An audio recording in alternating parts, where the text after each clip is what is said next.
of all time, of course, is, oh dear, Nautilus and then the Gnar. The Gnar will come in. So another team fight composition. Not going to be the Ornn on the top side, as you can see a wry smile on his face. Is okay, here we are, better Gnar once again. Kingen did this before. He's going to try and do it again.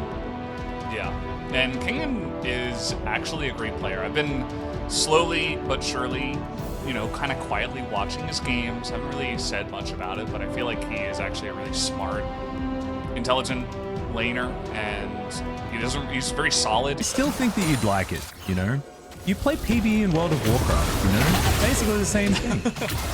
It's gonna have a bit of a battle. You can see Pyosik actually biding his time. The Gnar comes out, Boulder just misses straight up, and now Summit finds himself in absolutely the wrong position, but that's a great wallop to try and save him, but the flashes come in, and good night, Mr. Gnar.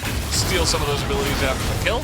All right, well, Kingen going to be dashing away here as Croco comes on forward, landing these undertows. Sulka going to turn up first, though, as Becca booking it in here, but Croho is able to get the kill first. Shockwave comes down. Pyosik also going to be collected, and that is 3 very swift kills. And Liv Sandbox will augment that with Shelly as well. Bit of a disaster for DRX. Yeah, I don't know how they got themselves into that kind of a position, but it just looked very disastrous. Summit easily able to live an unfortunate situation for Kingen. And a good read from Croco, saying I'm stronger here.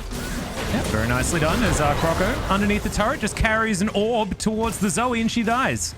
That's what happens when she doesn't have flash, and that's also what happens when Olaf has help. Brilliant. Yeah. Not sure about Solka just kind of running by, but he didn't want to go all the way around. So see if, oh, okay. Void Seeker used, and Leo in a bit of trouble.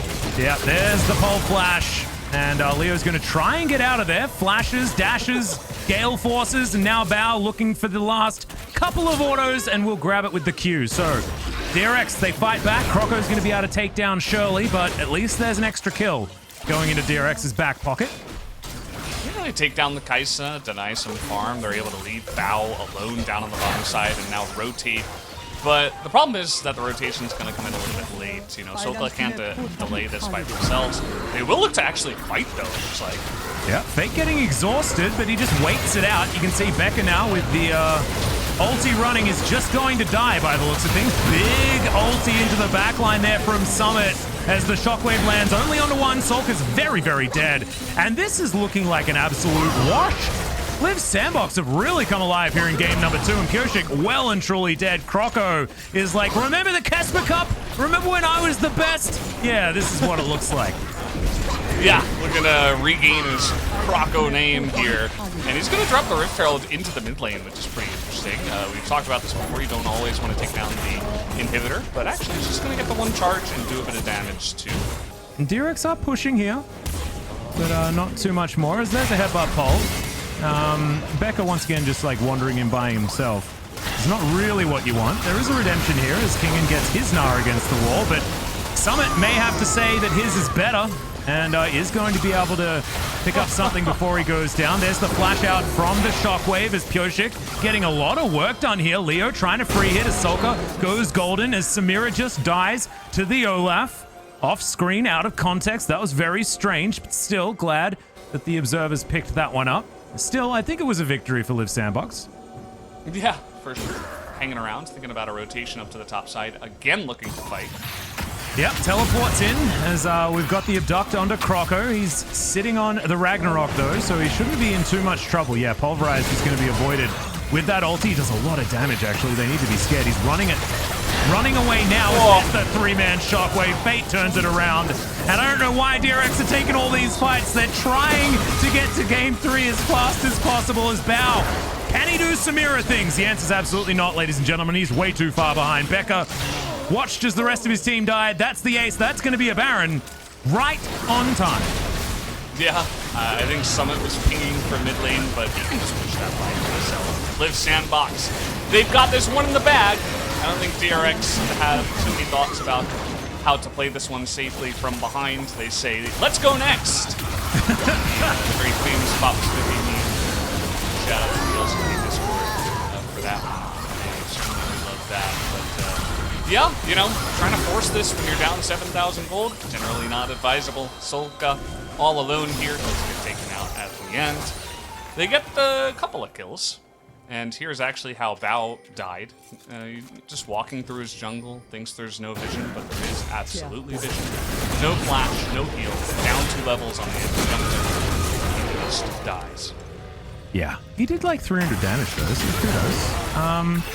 Gonna check out the next replay, which is again DRX starting another fight. Look at live. They're fighting again. Yep, even more fighting is now Pyoshik going down extremely low. He's melee range with an Olaf, which is absolutely not what you want. Actually, follow flashes after the Graves. Once again, DRX members are disintegrating as Fate going to take a taxi towards killing Bao as Summit turns up, gets the Gnar into the wall. Good night, sweet prince.